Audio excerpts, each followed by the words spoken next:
Hello दोस्तों, नमस्कार। Way of maths channel में आपका फिर से स्वागत है। मैं हूं एम के गुजर। इस वीडियो में पढ़ा रहे हैं कक्षा 10 की गणित की 6.2 के चौथे क्वेश्चन से इस वीडियो में शुरू करेंगे। और पिछले वीडियो में, इस प्रश्नावली के पिछले वीडियो में मैंने 6.2 का क्वेश्चन नंबर 1 से लेकर के 3 तक हल करवा रखे हैं। उससे पहले एक प्रमेय का वीडियो बनाया था, आप उनको कंटिन्यू देख लेंगे। उनका लिंक मैंने डिस्क्रिप्शन में दे रखा है। इस वीडियो में चौथे क्वेश्चन से शुरू करेंगे। ध्यान रहे, इस प्रश्नावली में एक से एक क्वेश्चन कंटिन्यू देखेंगे तब हमारी समझ में आएगा। आप रेगुलर देखेंगे, एक बार समझ में नहीं आए 2 बार देखें, 3 बार देखें। यदि कोई समस्या हो तो कमेंट्स बॉक्स में एक बार जरूर कमेंट करें। चौथा क्वेश्चन देखेंगे। इसका मैंने प्रमेय आपको पहले भी बताया था कि इसकी प्रमेय आप अच्छी तरीके से याद कर लें। एक बार मैं आपको प्रमेय दोहरा के बता देता हूं। दोनों प्रमेय अच्छी तरह से 6.1 जो थेल्स की 6.1 है उस प्रमेय को देखें। किसी त्रिभुज की एक भुजा के समांतर अन्य 2 भुजाओं को भिन्न भिन्न बिंदुओं पर प्रतिच्छेद करने के लिए एक रेखा खींची जाए तो ये अन्य 2 भुजाएं एक ही अनुपात में विभाजित हो जाती हैं।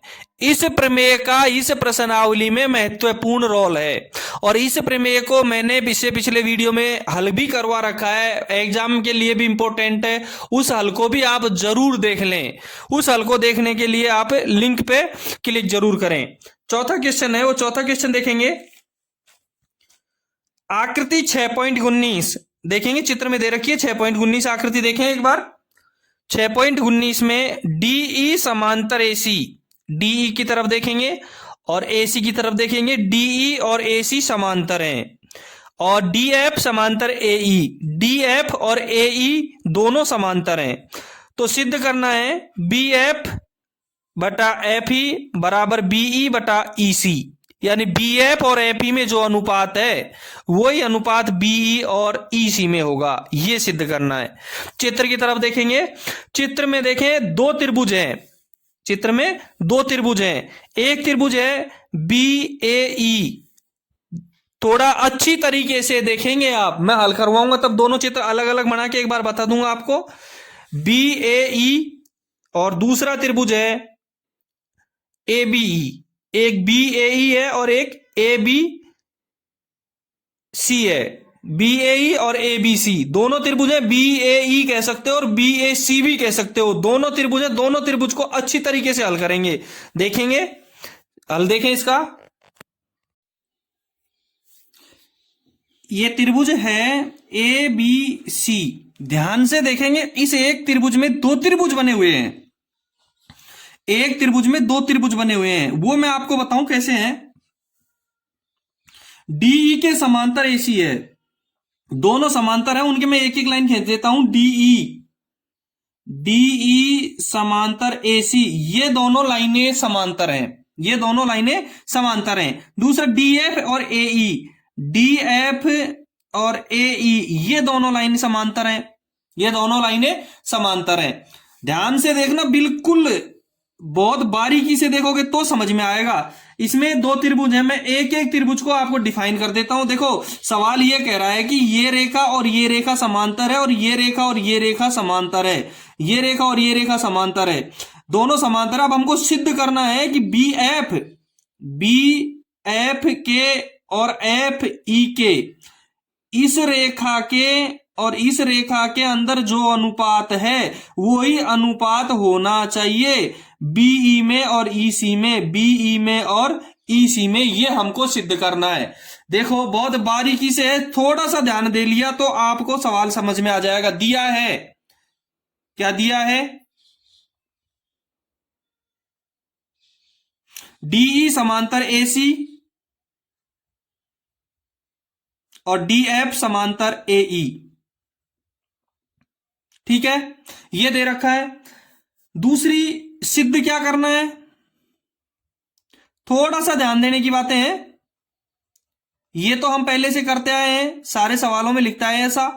बी एफ अनुपात एफ ई बराबर है बीई अनुपात ईसी के। अब देखेंगे उपपत्ति में, मैं बोलता हूं उसी त्रिभुज की तरफ ध्यान देंगे।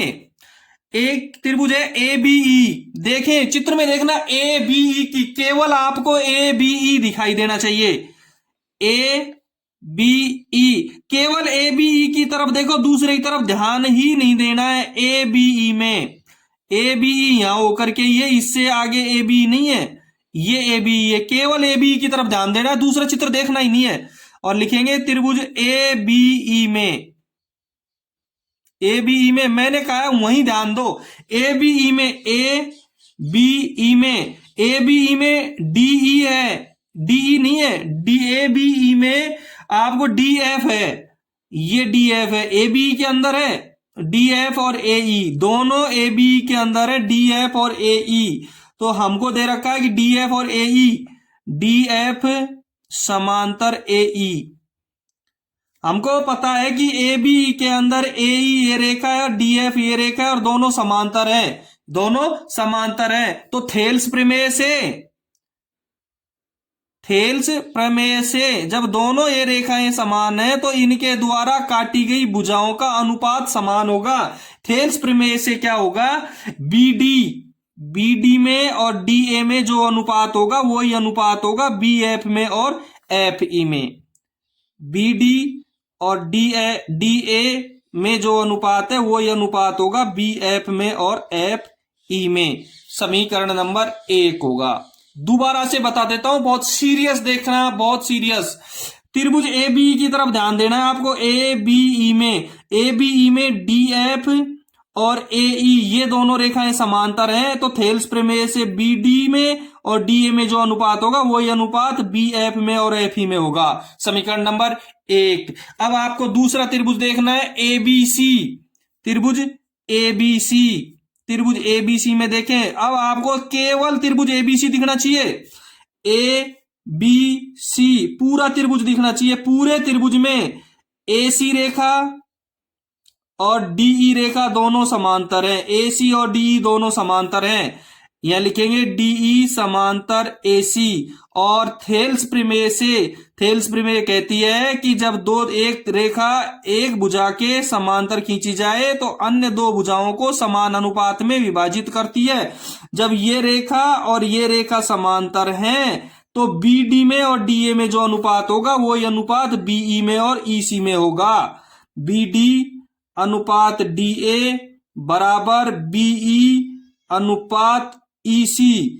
ध्यान रहे, पहले जो ए बी ई में था तो ए बी में तो बी एफ और एफ ई था, लेकिन पूरे त्रिभुज में ए बी सी में बी एफ बी ई और ई सी होगा। समीकरण नंबर 2, पहले समीकरण का मान रहेगा बी डी बटा डी ए बराबर बी एफ बटा एफ ई, और दूसरे समीकरण का बी डी बटा डी ए और बी ई बटा ई सी। हमको पता है कि बी डी और डी ए इसमें भी है और बी डी और डी ए इसमें भी है। जब ये दोनों बराबर हैं तो ये दोनों भी क्या होंगे, बराबर होंगे। लिखेंगे समीकरण 1 व समीकरण 2 से जो बिचौलिया है उसको हटा दो, बी डी और डी ए को हटा दो, बी डी और डी ए को हटा दो, बी एफ और एफ ई, बी एफ में और एफ ई में जो अनुपात है वो ये अनुपात बीई में और ईसी में होगा। यही सिद्ध करना था, यही हमको सिद्ध करना था, बी एफ बटा एफ ई बराबर बीई बटा ईसी इति सिद्धम। सवाल एक बार समझ में नहीं आया दोबारा जरूर देखना इसको, साथ में पेपर कागज कलम रखना और इसको उतारते रहना, या बाद में एक साथ वीडियो को दोबारा उतार लेना। समझ में आ गया होगा। वीडियो को लाइक और शेयर करना, चैनल पे नए हो तो सब्सक्राइब जरूर करना। 5वां क्वेश्चन देखेंगे। 5वें क्वेश्चन में एक आकृति दे रखी है, देखिए स्क्रीन पे देखना, 6.20 आकृति है। आकृति 6.20 में डीई समांतर ओक्यू, डीई पहले चित्र में आप पी क्यू आर एक चित्र दे रखा है, उसमें डीई और ओक्यू को देखो कहां है, डीई और ओक्यू दोनों समांतर हैं। दूसरी डीएफ और ओआर समांतर हैं, डीएफ देखो कहां है, ओआर कहां है, उनको देखो वो भी समांतर हैं। अब हमको सिद्ध करना है कि ईएफ और क्यूआर समांतर है, ईएफ को देखो और क्यूआर को देखो, ये हमको सिद्ध करना है, ये हमको सिद्ध करना है। देखेंगे इसको, बहुत सरल है, जैसा चौथा क्वेश्चन है वैसा का वैसा ही ये क्वेश्चन है, इसके विलोम से सिद्ध करना है, समांतर सिद्ध करना है हमको। देखेंगे इसको, चित्र में देखना, बहुत बारीकी से देखना है। तीन त्रिभुज हैं चित्र में, तीन त्रिभुज हैं, तीन त्रिभुज हैं चित्र में। देखो मैं देख रहा हूं, वैसे उस दृष्टि से देखना आप। डीई, डीई में और ओ क्यू समांतर है। डीई, ये बिंदु डी है, डीई और ओ क्यू ये दोनों समांतर हैं। डीएफ, ये डीएफ है और ये ओ आर है, ये समांतर है। हमको सिद्ध करना है कि ई एफ और क्यू आर ये दोनों समांतर है, ये हमको सिद्ध करना है। बहुत सरल सवाल है, एक बार समझ में आ जाएगा, बिल्कुल एक बार समझ में आ गया आप कभी नहीं भूलोगे। दिया है, सबसे पहले हम लिखेंगे दिया है। क्या क्या दे रखा है? डीई समांतर ओ क्यू और डीएफ समांतर ओ आर। सिद्ध करना है,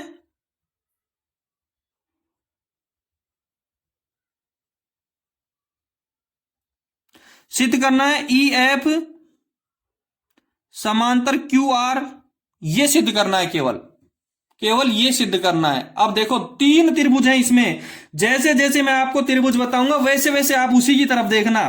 पहले आप देखो पी क्यू ओ त्रिभुज, देखो इसमें चित्र की तरफ देखो, पी क्यू ओ, इस त्रिभुज की तरफ देखो पहले, पी क्यू ओ, ये त्रिभुज में देखो। इस त्रिभुज में एक लाइन है डीई और एक लाइन है O Q. P Q O में देखो उपपत्ति,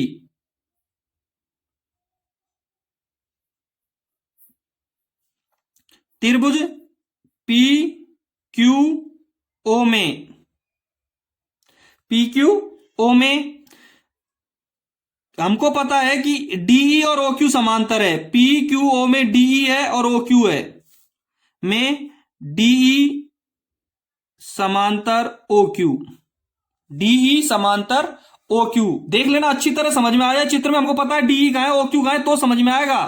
तो लिखेंगे थेल्स प्रमेय से, थेल्स प्रमेय से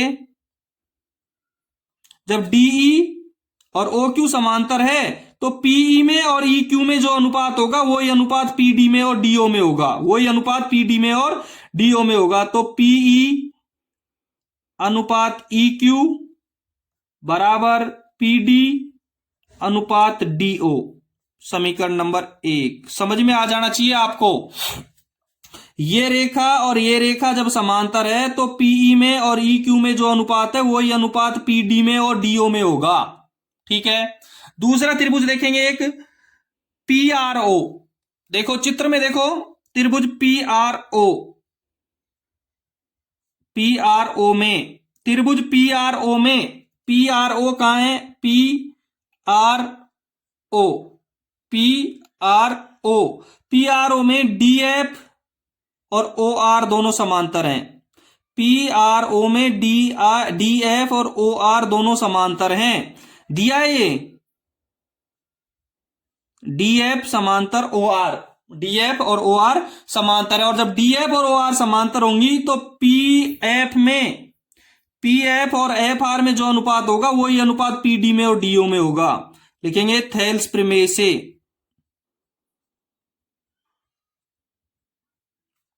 थेल्स प्रमेय से पीडी अनुपात डीओ बराबर पीएफ अनुपात एफ आर। देखेंगे पीएफ अनुपात एफ आर, पीडी और डीओ में, पीडी में और डीओ में जो अनुपात है वही अनुपात पीएफ में और एफ आर में होगा।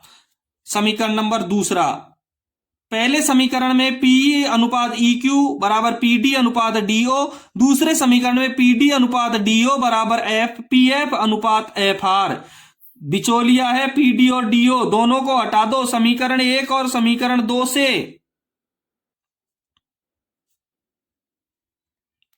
समीकरण 1 और समीकरण 2 से पीडी और डीओ को हटा दो, पीई अनुपात ई क्यू, पीई अनुपात ई क्यू बराबर होगा पीएफ अनुपात एफ आर, पीएफ अनुपात एफ आर। अब देखना मोस्ट चीज यही है कि पीएफ और एफ आर कहां है। पीई, पीई ये रहा और ई क्यू ये रहा। इस भुजा में, इन दोनों भुजाओं में जो अनुपात है वही अनुपात पी एफ में और एफ आर में है, पी एफ में और एफ आर में है। अब देखेंगे भैया त्रिभुज पी क्यू आर में, त्रिभुज पी क्यू आर में, जब त्रिभुज पी क्यू आर में पीई अनुपात ई क्यू है, किसके बराबर? पी एफ अनुपात एफ आर के। ए पी क्यू आर देखना कहां है, त्रिभुज पी क्यू आर देखो कहां है, पूरे त्रिभुज में पी क्यू आर है। पूरे त्रिभुज में दो रेखाएं हैं, ई एफ और क्यू आर। जब पीई और ई क्यू और पी एफ और एफ आर दोनों समांतर है तो ई एफ और क्यू आर दोनों क्या होंगी? सॉरी, पीई और ई क्यू का अनुपात पी एफ और एफ आर के बराबर है। पीई और ई क्यू का अनुपात पी एफ और एफ आर के बराबर है तो ई एफ और क्यू आर दोनों क्या होंगी? समांतर होंगी। रहेंगे ई क्यू बटा की ई पीई बटा ई क्यू बराबर पी एफ बटा एफ आर। यहां लिखेंगे थेल्स प्रमेय के विलोम से, थेल्स प्रमेय के विलोम से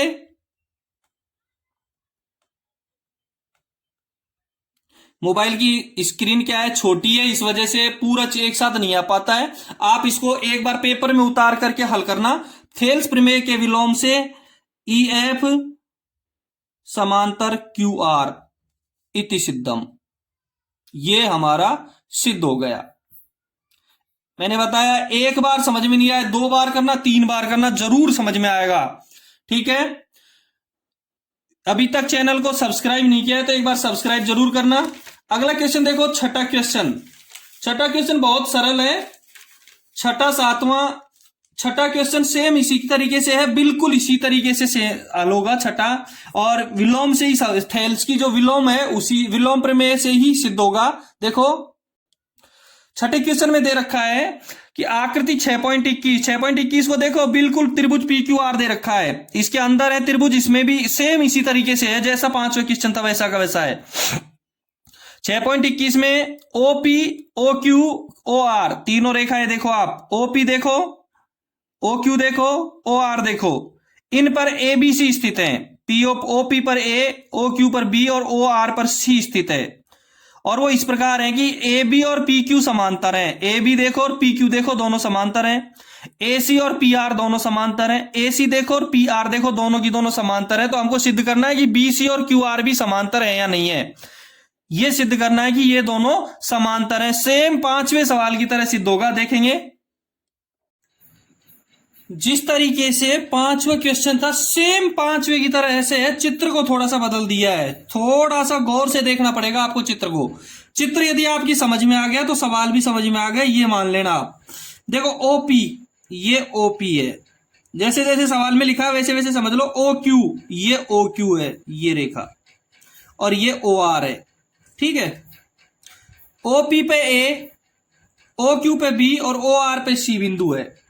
ठीक है, सवाल में लिखा हुआ है कि ए बी ये रेखा और पी क्यू ये रेखा दोनों समांतर है। ए सी ये रेखा और ये रेखा दोनों समांतर है। अब हमको सिद्ध करना है कि ये रेखा और ये रेखा दोनों समांतर हैं। ठीक है, मैं आपको बिल्कुल बारीकी से समझाऊंगा, बारीकी से समझना। देखो दिया है, ये तो आपको हर क्वेश्चन में पढ़ करते आ रहे हैं। दिया है, क्या दे रखा है? ए बी समांतर पी क्यू और ए सी समांतर पी आर, ये तो दे रखा है। सिद्ध करना है।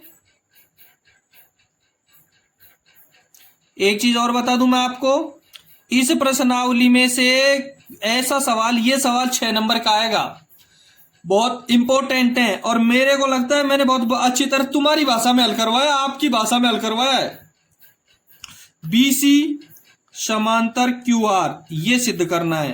ठीक है, कहीं ना कहीं 5वें सवाल से मेल खाता है, बात ये है। उपपत्ति देखेंगे।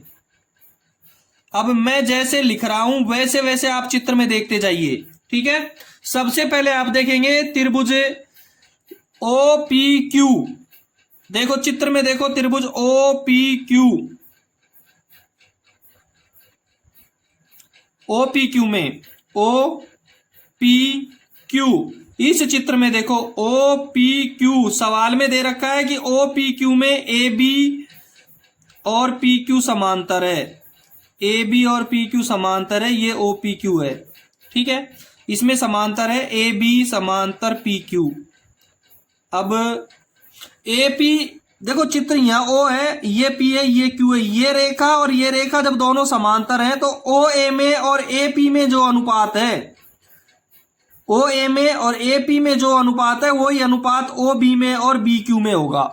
थोड़ा सा बारीकी से देखें, ये रेखा और ये रेखा समांतर है तो ओ ए में और ए पी में जो अनुपात है वही अनुपात ओ बी में और बी क्यू में होगा। लिखेंगे थेल्स प्रमेय से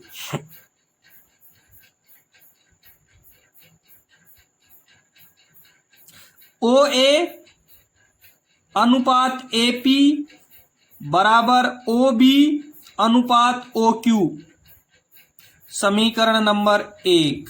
देखो अच्छी तरह देखो, ओ पी क्यू में ए बी और पी क्यू समांतर है तो ओ ए में और ए पी में जो अनुपात है वही ओ बी में और बी क्यू में होगा। दूसरा, ओ पी आर में ए सी और पी आर यदि समांतर हैं, देखो मैंने सीरीज लिया है, साथ की साथ लिया है कि ओ पी आर में ए सी और पी आर यदि समांतर हैं तो ओ ए में और ए पी में जो अनुपात होगा वही अनुपात ओ सी में और सी आर में होगा। दूसरा त्रिभुज देखेंगे, त्रिभुज ओ पी आर में, त्रिभुज ओ पी आर में, ओ पी आर देखेंगे, अभी बताया मैंने, ओ पी आर में ए सी और पी आर, ए सी समांतर पी आर, ये मैं कहां से लिख रहा हूं, ए सी समांतर पी आर और ए बी समांतर पी क्यू दिया है हमको, ये हमको दिया है तो लिखेंगे थेल्स प्रमेय से, थेल्स प्रमेय से देखें, थेल्स प्रमेय से ए सी और पी आर समांतर हैं तो ओ ए में और ए पी में जो अनुपात होगा वो ही अनुपात होगा ओ सी में और सी आर में। सवाल ओ समीकरण नंबर 2, पहला समीकरण और दूसरा समीकरण यदि आप लेके आ गए तो तीसरे समीकरण को यानी अब सिद्ध हो चुका है सवाल।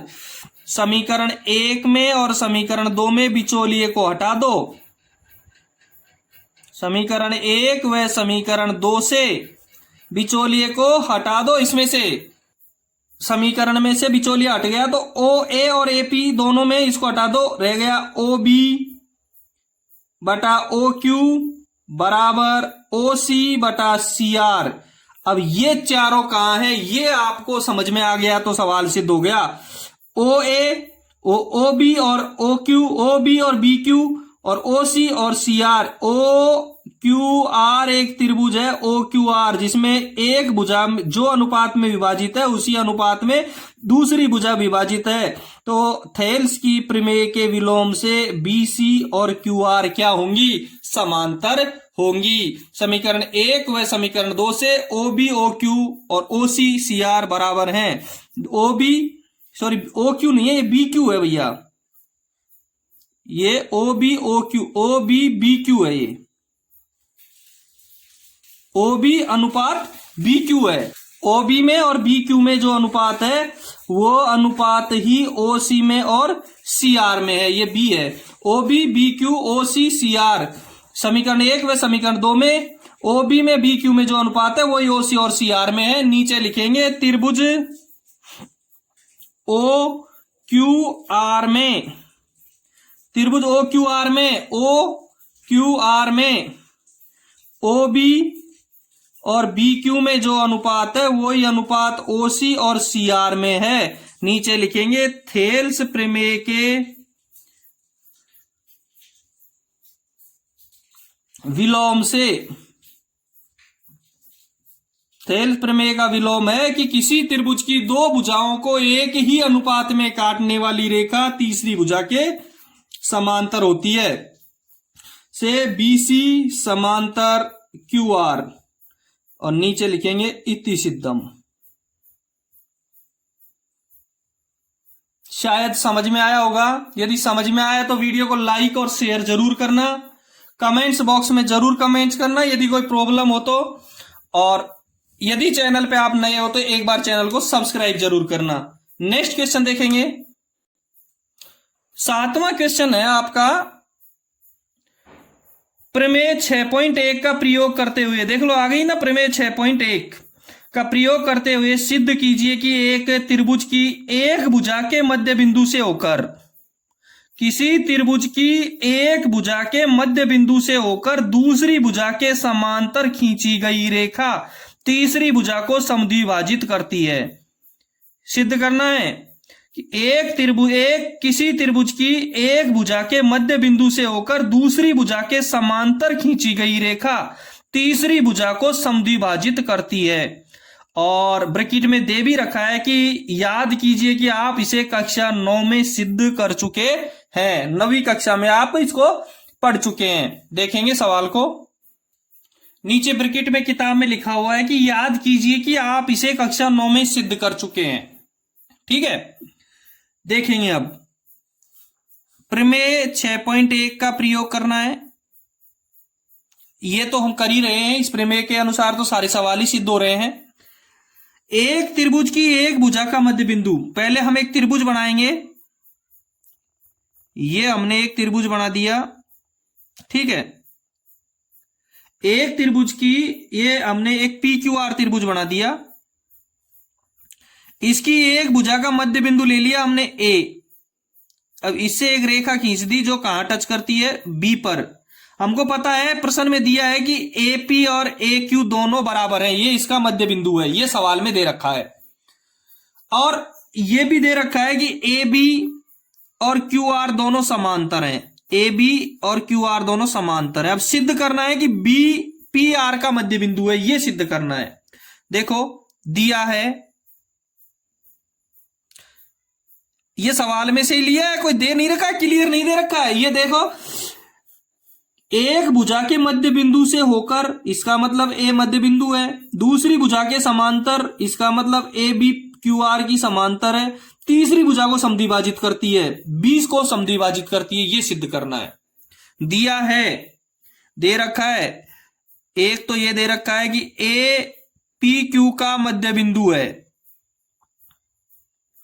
जो मैंने अभी बोला उसको मैं लिख रहा हूं, APQ का मध्य बिंदु है, ये दे रखा है। इसका मतलब समझते हो, अतः PA बराबर AQ,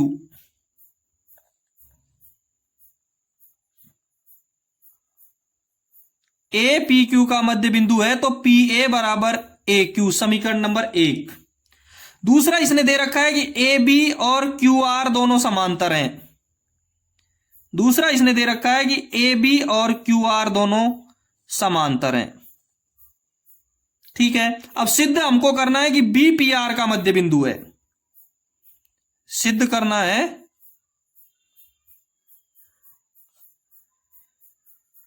कि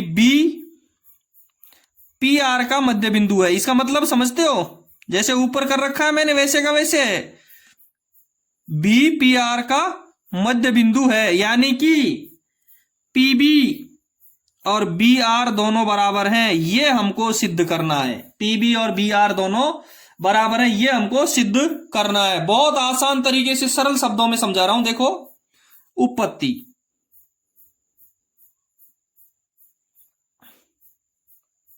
उत्पत्ति में देखेंगे त्रिभुज PQR में, सबसे पहले देखो PQR में, त्रिभुज PQR में, त्रिभुज PQR में हमको पता है कि AB और QR दोनों समांतर हैं, AB समांतर QR। तो थेल्स प्रमेय से बहुत बार सरल शब्दों में, बहुत बार समझ में सवाल हल करवाए हैं। थेल्स प्रमेय से क्या होगा, AB और QR समांतर हैं, तो थेल्स प्रमेय से PA अनुपात AQ बराबर PB अनुपात BR क्यों है, किसी त्रिभुज की एक रेखा, एक भुजा के समांतर कोई रेखा खींची जाएगी तो अन्य दोनों भुजाओं को समान अनुपात में विभाजित करेगी। यदि ये दोनों रेखाएं समांतर हैं तो AP में और AQ में जो अनुपात है, PA में और AQ में जो अनुपात है, वही PB में और BR में होगा। क्लियर है, बस इतना ही हल करना है आपको, हो गया सवाल। समीकरण नंबर, इसको हम कोई समीकरण नहीं लिख सकते, इसको देखो, ये देखें, यहां देखेंगे कि समीकरण 1 से इस पद में समीकरण एक